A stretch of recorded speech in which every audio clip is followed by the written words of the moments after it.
So in the effort of transparency, we're here to talk about the president's latest statement regarding his America First trade plan. As you all know, the president just put out a statement announcing an additional tariff on China. The tariff on China will now go up to 125% because China imprudently decided to retaliate against the United States. And as I said at the podium yesterday, when you punch at the United States of America, President Trump is going to punch back harder.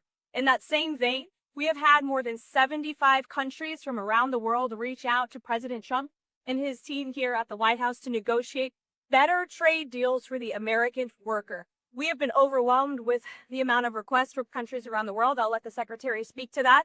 We will continue with the tailor-made negotiations that I spoke about yesterday.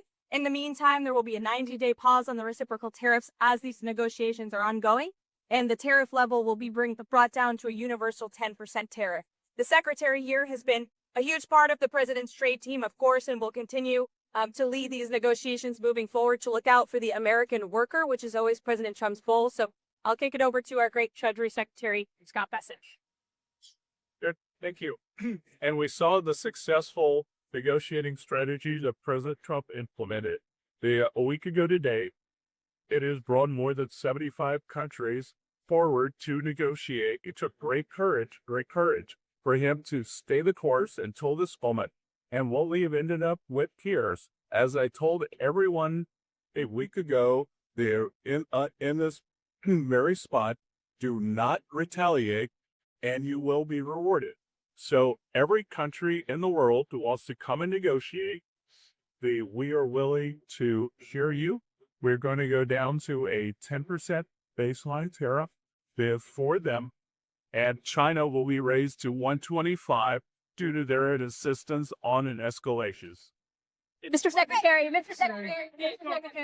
Treasury Secretary, thank you for doing this. Let me ask you three quick things, if I could, for the sake of clarity and because the markets are open and they're wondering. First of all, Mexico and China, are they part of this 10% universal?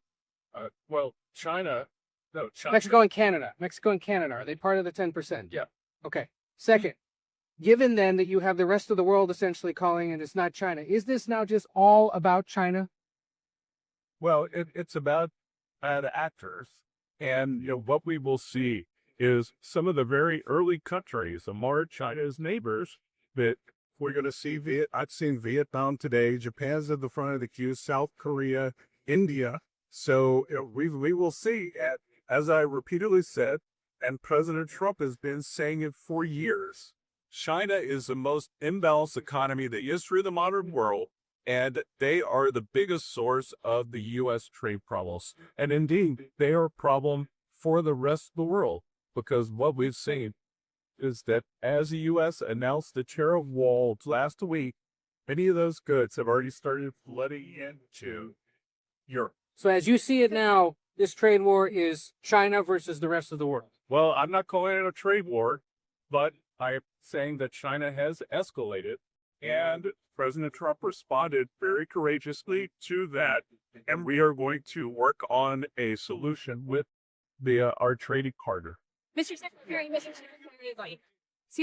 excuse me, Raquel, if I could just add to what the secretary said. Many of you in the media clearly missed the art of the deal. You clearly failed to see what President Trump is doing here. You tried to say that the rest of the world would be moved closer to China, when in fact we've seen the opposite effect. The entire world is calling the United States of America, not China, because they need our markets, they need our consumers, and they need this president in the Oval Office to talk to them. And that's exactly why more than 75 countries have called, because the United States of America is the best place in the world to do business. And as the president has shown great courage, as the secretary has said, in choosing to retaliate against China even higher. Mr. Secretary.